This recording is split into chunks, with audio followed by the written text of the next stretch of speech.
Hey, what's going on, everybody? In today's video, I'm going to be doing my 2024 NFL Draft Big Board. This is the defensive side of the ball. If you didn't watch my offensive rankings and projections for my Big Board, go watch that video. It's the video right before this one, long form. But if you're coming into this video fresh, then I'll just give you a quick recap of what I said in the last video. So, of course, I did the offensive side of the ball, but I have currently 105 total players ranked and not graded but projected. So 105 players total on my board right now. In 2023, for the 2023 NFL Draft, I did my prospect grading system for the first time. Obviously, if you have known about that, but quick recap of the grading system. I go from either a blue chip prospect to early first round grade, mid first round grade, all the way until the 7th round. I've also quickly ranked the position groups and how I view the class. Right now I have it as a 7.5 out of 10, which is pretty good. And obviously I have done the offensive side of the ball in the last video, but this video is for the defensive side. But also the quick thing that I wanted to mention was my exact position rankings. I didn't do this last year, but this year I have. So these are how, like, their exact positions or their play style based on their size, skill, and ability, such as pro style, dual threat, speed or power back, wide receivers position on the line, X, Y, Z, or slot, tight ends position, left tackle, left guard, right guard. And now in this video, we're going to be breaking down the defensive side of the ball. I broke down the positional evaluations, but I'll go over it once I get to the players. So we'll start off with edge rushers right now. My number one edge rusher in the 2024 NFL draft class is Jared Verse out of FSU. Coming back to FSU after he was eligible last year, having 8 sacks last year at FSU. The one thing that I like about Jared Verse is he seems like he's already technically sound. Doesn't have very much inconsistencies with his technique. Relies on that a lot. Not the best athlete at the position. Doesn't have quite that elite bend or that elite athleticism like somebody like Will Anderson had in last year's draft class. But I would say he's a tier below him, but he has good production. He's got good technique. He's still solid at that, and he's got a solid enough build, wingspan, arm length, pad level to where he's going to be my best edge rusher for the class right now. And then my number 2 edge rusher is JT Tuimoloau out of Ohio State. The thing about JT Tuimoloau is his highs are super high, but his lows are like he could be either negated from the game or he's going to get like player of the game stat sheet type of statistics. He only had 4.5 sacks last year, but he had the game against Penn State when they were 13th ranked. He had 2 interceptions, a forced fumble recovery, a pick 6, and 2 sacks in that game. He had that crazy stat line, but then he had multiple games where he had 0 tackles, 1 tackle where he was completely shut down from the game. Bigger defensive edge rusher, I have him as my highest rated 3-4 defensive end, which plays on the interior spot of the line, but not in the defensive tackle position. He's 6'4", 270 pounds, so he's bigger. He's a bigger edge rusher, and he's slower moving. He doesn't have the greatest get-off the line because he's got a lot to move around. But his bull rush is really good. He's got really good power. He's good against the run. And I would say he's a safe option for, right now, probably the mid-teens to early 20s in the draft where I'm kind of projecting him. We should see a production upgrade from him next year. Definitely. Dallas Turner is my 3rd highest rated edge rusher. The thing about Dallas Turner is I don't think he's good against the run. It seems like when he gets double teamed or when he gets chipped by tight ends, it seems like they can kind of get him out of the game. But as a pure pass rusher, he's up there, probably one of, if not the best, pure pass rusher in the draft class for me, around 6'4", 240 pounds. I had him right outside of my top 10 prospects for this year, or for the 2024 NFL draft. One thing that defines him is he's got really good bend and he's got good speed off of the ball. He was a freshman All-American in 2021 for that Alabama national championship team when they lost to Georgia. And other than the run game aspect, I think that Dallas Turner is also another shoe-in for the first round. And he takes over the Will Anderson role. We could see double-digit sacks from him at Alabama this year. My number 4 edge rusher is Leatu Latu out of UCLA. This is another guy, pure pass rusher, in my opinion. Not the greatest against the run, not the greatest tackler either, but as a pass rusher, he's really got it. He had 10.5 sacks, I'm pretty sure, 10 or 11 sacks at UCLA last year. He's got really good bend. He might have probably the best bend out of all these guys that I've listed outside of Chop Robinson. Good speed off of the ball, but there is one major concern about him why I left him outside of my first round grading or projection so far. It's due to his neck injury that he suffered in 2020. He played in 2019 and missed 2 straight years due to a neck/back injury. I forgot exactly where it was, but took him out for 2 years, transferred from, I think it was Washington to UCLA, and then played in 2022 in a rotational role, had 10 sacks, had a lot of production. So it'll be interesting to see where exactly he goes due to his medical concerns. He could be a guy that we see this offseason in 2024 being like, he gets super highly graded, everybody in the draft talk loves him, and then he maybe falls to the second round. People are like, oh my god. Like, for example, Nakobe Dean. Or like Darnell Washington, somebody that falls that everybody liked a lot and was projected to go higher, they go around lower. Braylon Trice out of Washington, I like a lot. I have him also with a early second round, borderline first round grade. Thing about Braylon Trice is he's got power. He's got a lot of strength and a lot of power, really good bull rush, good pad level, and he'll get his hands into the offensive line's chest fast and quick. But outside of that, doesn't offer too much as a technician or as a speed rusher. He's more of a power guy. He'll probably play in the 3-4 defensive end system where I have him right now. And then Chop Robinson out of Penn State. This is a guy that didn't start any games in 2022. However, he amassed a lot of pressures. I'm pretty sure PFF had him with 50-plus pressures. And if you're a rotational pass rusher with that many pressures in a full season of work, not as a starter, you're going to be up there as a second-round grade. He's got great bend and great speed off of the line. Another guy, I think, is a pure pass rusher / outside linebacker. But this year he should 100% be starting. Hopefully he'll play a full season. He had 4.5 sacks in a rotational role. That should probably balloon up to maybe 8. I expect his sack numbers and his pressure numbers to definitely both increase with his playing time increasing.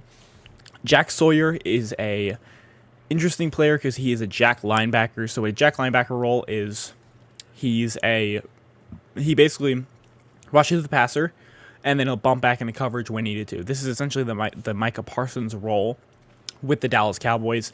Jack Sawyer is similar. He had 3.5 to 4 sacks according to ESPN and PFF in 2022.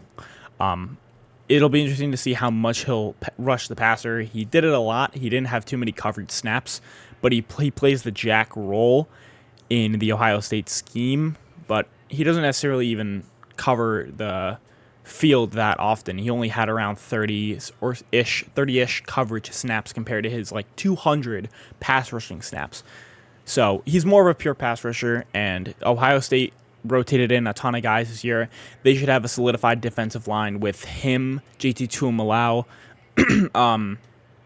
and Talik Williams, and then Michael Hall Jr. That should be their forefront for the defensive line. So his snap numbers should increase, and I have a second round grade on him right now, and I think that's kind of where he's going to be projected to go in the draft next year. Zion Tupulaloa Fatui, a little bit difficult to name to say, but another edge rusher out of Washington. Him and Braylon Trice are on opposite ends of each other. Isaiah Fatui is on the right side? Right side. He's more of the strong side guy due to his size, a little bit bigger than Braylon Trice, who's sitting at around 269. Oh, by the way, this is my Google Docs version if you prefer that. Patui's a little bit smaller. I misspoke there. Braylon Trice plays on the strong side. Patui plays on the weak side. Another guy with a good amount of strength, but offers more speed off of the edge. If a team played in a 3-4, then he would be considered an outside linebacker / edge rusher. But I do have him as a 4-3 defensive end because that's what Washington plays. But he does stand up off the ball. He's not a hand in the dirt edge rusher. But I have a 3rd round grade at him right now. That seems like kind of where he's going to go, maybe in the 2nd round. And then Akeem Massador out of Miami, and then Cedric Johnson out of Ole Miss round out of my top edge rushers. Don't have too much to say about Akeem Massador other than the fact that he had a good production in 2022. He had around, 7 sacks? And he's huge. He's 6'3", 280 pounds. Another guy, 3-4 defensive end. I could even see him potentially bumping up to maybe a defensive tackle as a pass rushing defensive tackle for a team like, I don't know a good NFL example, but maybe like a Kalijah Cansey from last year's draft, where he bumped from a 3-4 defensive end to a defensive tackle during the draft season, which made him bump up his draft stock a lot. Even when in the 1st round, I could see that maybe happening with Akeem Massador if he moves to an interior defensive line tackle position. He does play a 3-4 defensive end at Miami right now, but good pass rusher, has a lot of production, and is pretty huge for a bigger defensive lineman. And then Cedric Johnson out of Ole Miss. The one thing about him is he's inconsistent. I would have a 3rd or 4th round projection right now. Some of his plays, he'll dominate, and he'll get a quick off the line, sack in a few seconds, and then other plays he's giving kind of no effort, and he and the offensive lineman are stagnant on a play. So hopefully the consistency increases with him. But moving on to my interior defensive lineman class, it's good. It's much better than it was last year in 2022, or in 2023, technically. But my number 1 highest rated defensive lineman right now is going to be Drazan or Johnny Newton out of Illinois. He's going to make his money in the NFL as a run blocker. 91 PFF run defensive grade, had over 40 stops, looked really good as an interior run defender, but also he can be mixed in as a pass rusher as well. Had 4.5 sacks, and I think he had like 50 pressures. He had really good defensive numbers all around as an interior defensive tackle. Like Drazan Newton a lot. He'll probably get less help from his secondary because Illinois was a top secondary last year, but they lost Witherspoon, Sidney Brown. They lost most or a lot of their good cornerbacks and safeties during the draft last season. So I think it'll take a little step back.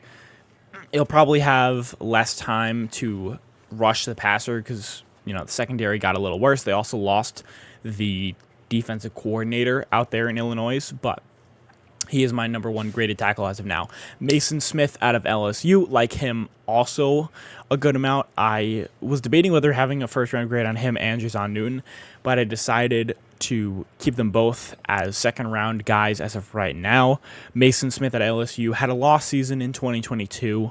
Was injured. I forgot what injury he exactly had. But in 2021, good production as a freshman, All-American freshman team, All-ACC freshman team, and he had 5 sacks, was a really good pass rusher. He's also got good NFL size. He's around, he's 300 pounds, 6'5", junior, so he's around 21. I think he'll be 21, 22 by when draft rolls around.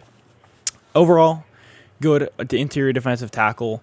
Good NFL size as well, and then balance. We'll hopefully see him bounce back in 2023 with a full healthy season. Then we have Michael Hall Jr. out of Ohio State. This is probably the most balanced defensive tackle out of the top 3. He's not the best pass rusher. He's not the best run defender. He's not the best tackler. He's not the best at gaining pressure, but he's pretty much all around, or pretty much balanced everywhere. He's good enough run defender, good enough pass rusher. He had 4 sacks. Good enough run defending ability, had decent pressuring numbers, didn't miss a lot of tackles. So overall, pretty balanced guy, pretty safe option for a 3 tech.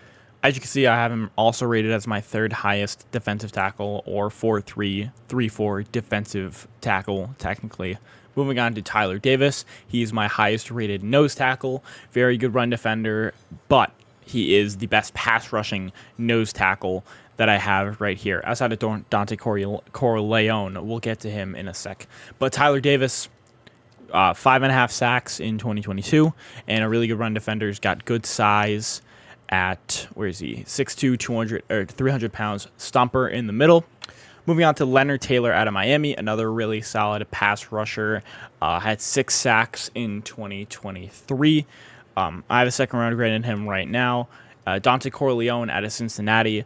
He's an interesting one because he's only had 1 year of football, redshirt sophomore currently, but he has 2 more years of eligibility, and very likely he could reclass.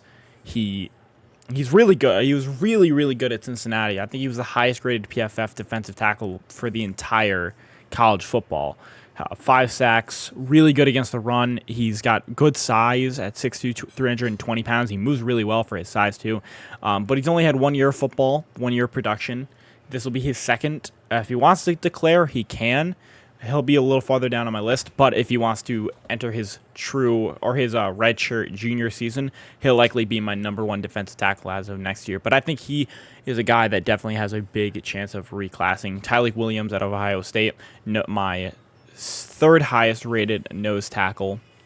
Overall, pretty solid, just a pure run defender. And then Ruko Harrow out of Clemson, another overall solid guy with potential. Moving on to my linebacker class, I like this linebacker class a lot more than I did last year's. I had the interior linebacker class, second to last? Didn't love the linebacker class last year, but this year it's looking pretty good. We've got Jeremy Trotter Jr. and Barrett Carter out of Clemson, who I both like a lot. I have Jeremy Trotter Jr. as a first round grade, Barrett Carter as a second, borderline first. Trotter is a pure Mike linebacker. He's got great speed to sideline. He's an excellent cover linebacker. Had like an 88 PFF coverage grade. Had a sub 50 passer rating allowed. 2 interceptions, a forced fumble to go in there, maybe a few sacks if I'm correct. But he's the best cover linebacker and all-around linebacker, tackle machine out of Clemson. He'll become my highest-rated Mike linebacker as well. Mike linebacker is the middle linebacker. What's a good example? Think of like Fred Warner, or think of like Luke Kuechly. Luke Kuechly is a perfect example of what a Mike linebacker should be. Barrett Carter is going to be my highest rated weak side linebacker. Garrett Carter is another really good coverage guy, but he's more sideline to sideline speed linebacker, where he's just covering tight ends and covering running backs out of the backfield. That's mainly his role. Another very productive season at Clemson. Tommy Eichenberg is the tackle monster out of this class. Had the most tackles out of any of these guys, and is another overall solid guy, but better against the run compared to Trotter and Barrett Carter. And then Cedric Gray out of UNC, another very highly rated PFF linebacker. They like him a lot. I like Cedric Gray out of UNC, another guy who had a lot of tackles and a good amount of production, but is not as good as a cover linebacker as Jeremy Trotter Jr., not as good as a run defender as Eichenberg, but he's very balanced, and he's got decent size as well. Most of these linebackers are not super undersized either. Trotter, 6 foot, 230. Barrett Carter is good. Cedric Gray, 6'2", 230. They're all around that size. So none of these guys are like major red flags with size or need to switch their positions. But Jamon Dumas Johnson out of Georgia. The thing about him is on Georgia's depth chart, he plays the money right here, or strong side linebacker. But for football, money is a term for like a do-it-all. So he's a money linebacker, which is a do-it-all linebacker. But I have him listed as a strong side linebacker for the NFL. He's 6'1", 245 pounds. But his athletic profile is very good for his size. Didn't get on the field as much for Georgia because they kind of didn't need him to do it all every single down. But if he were to fit into a 4-3 system, he would be the strong side linebacker. Good against the run. and has the athletic profile to bump back into coverage and defend tight ends of that sort. And then Omar Spates, this is a grad school student. I forgot where he's transferring from, but he's going to LSU. Bit of advanced age. He'll be around 23-ish. Or he'll be older up there for the draft when it comes around. But I like him a lot. Another balanced linebacker who plays the weak side. Although he isn't as fast as some of these other weak side linebackers. We've got Jackson Mitchell. We've got Jackson Mitchell out of UConn. Very underrated. Great pass rushing linebacker. He had 5 sacks at UConn and had over 100, or I'm pretty sure maybe 99 solo tackles. So he's going to be a guy that's going to hawk around the ball primarily, or rush the passer through the A gap, which I saw a lot at when I was watching a little bit of UConn because I live in Connecticut. Another listed as a Mike linebacker, but I think he'll likely play a rotational box role where he's going to rush the passer and then tackle around midfield. Salamondon Jr. out of Georgia, I have as my lowest rated weak side linebacker. Thinner for the position, 6'3", 200 pounds. I think he probably looks more like a box safety who just kind of going around more like, kind of like a safety. And he hits hard too. I like him a lot. And then Junior Colson out of Michigan, another guy, high tackle numbers, good amount of production, but not as obviously doesn't have as high as a ceiling as the rest of the linebacker class does. Moving on to the cornerback class, I really loved the cornerback class last year, but this year I have a bit of concerns with a good amount of these players that I'll have to wait until the college football season to fully, get to them. First, I like Kool-Aid McKinstry a bunch out of Alabama. He's got good length. He's got good footwork. He jars the ball loose. He's great at pass deflections, and he's got good speed as well. Return monster, highly graded guy. Consensus #1 cornerback as of right now. And then outside of him, this is when I start to get question marks because Cooper DeJean, cornerback out of Iowa, doesn't quite fit the profile of a cornerback, aka he's white. But he plays cornerback at Iowa. He's listed as a boundary cornerback, and I think he'll end up having to move to safety though because the stigma is that if you're a white cornerback, you can't play cornerback because you're white.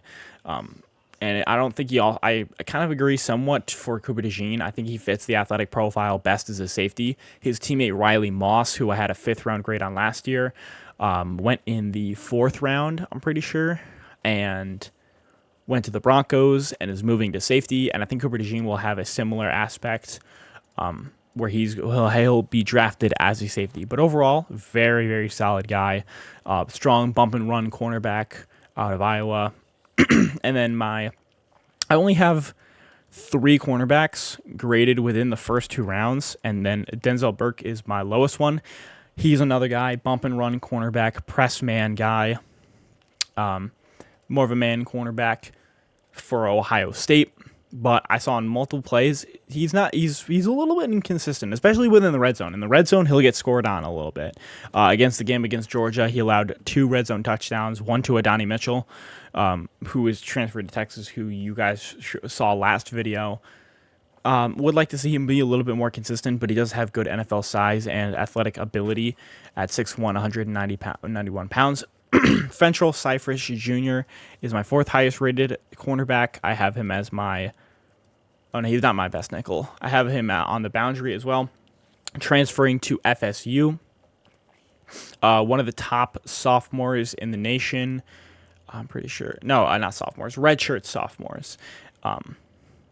Super solid cornerback, good ball production ability, good in man as well. But I don't necessarily know how much man he's going to play at FSU.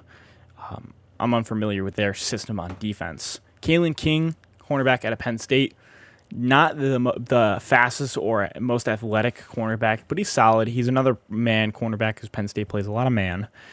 Got decent size, but he'll likely, in my opinion, play the slot. I have him as my number one slot or nickel cornerback for the 2024 NFL draft. I think that's kind of where he's going to get bumped into. What's a good example? Do you guys remember that cornerback out of Ohio State a few years ago? I forgot his name. So there was a cornerback out of Ohio State that played the boundary in his sophomore season, and then when he was draft eligible in his true junior season, he could not play the boundary, moved into the slot, was drafted by the Ravens, and then was cut later on. I think Caitlin King right now is looked at highly, but I don't think he necessarily can play the boundary as good as some of these other guys, in my opinion. I think he maybe bumps into the slot, as well as him having more of the profile of a slot cornerback, in my opinion. I don't think he's fast enough or athletic enough, and he'll get burned pretty often. Look at his tape against Marvin Harrison Jr. Kamari Lassiter, I have as another slot guy. All right, I just skipped Josh Newton. Josh Newton at TCU. I have 3 slot guys back to back to back. Josh Newton, my second highest rated slot cornerback, another super solid guy, ball production, and he, unlike Keely King, he does have the speed, but he is a little small, and he has a little bigger, and he's a little faster too. But he is up there in age. Not speed. I meant to say speed, but he is up there in age. I'm pretty sure 23 by when draft comes, so that'll be a knock on him because cornerbacks have a short shelf life. Kamari Lassiter is my smallest cornerback outside of Chris Abrams Durain at 6 foot, 180 pounds. My thinnest guy. He was inconsistent at Georgia last year, to say the least. Would like to see him boost up that consistency. Jason Marshall Jr. out of Florida, bigger cornerback at 6'1", 197 pounds. He's another press guy, and yes, I have him as a 4th round projection right now. But I think out of all of these guys, he probably has the highest chance of going up into the 3rd and maybe even 2nd round. And then Chris Abrams Durain out of Missouri had a injury season last year. Coming back for this season, we'll see him with a full season. But he's technically the smallest cornerback I have on my list, projected as a nickel cornerback. And now we're getting into one of my favorite, arguably my favorite defensive position in the entire draft class as of right now. It is the safety class. I really like this safety class. And this list that I'm going to talk about already now could be added by my second highest rated cornerback. If we add Cooper DeJean into the safety class, it might be my favorite in the entire class. But Kalen Bullock and Carmen Kinchins are my 2 highest rated safeties. Both, I think, are in the top 20 for me already. Kalen Bullock he's got great NFL size, and he had crazy production last year at UNC. 5 interceptions and 6 pass deflections with 1 forced fumble. 6'3", 190 pounds, and he's 20. Going to go on to 21 if he declares for the NFL draft. Really good at safety, and also really fast. Got great ball hawking ability. And then Carmen Kinchins out of Miami, not as tall as Kalen Bullock, but I have him as my highest rated free safety. This guy has instinct. He will play the ball like that. He had 6 picks, which is the most out of any of these guys. 6 interceptions in 2022. Really good production from him. Javon Bullard, another really good, really solid cornerback. 5'11", 180. He'll likely also play a free safety moving to the NFL. Overall, just a super solid cornerback. James Williams out of Miami. This dude has crazy attributes as well. 6'5", 224 pounds. So he's a huge safety too.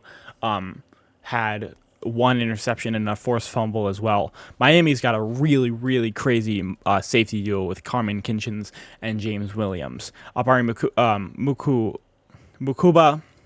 Sorry about the butcher of his name, but another really solid cornerback out of Clemson. Malachi Moore.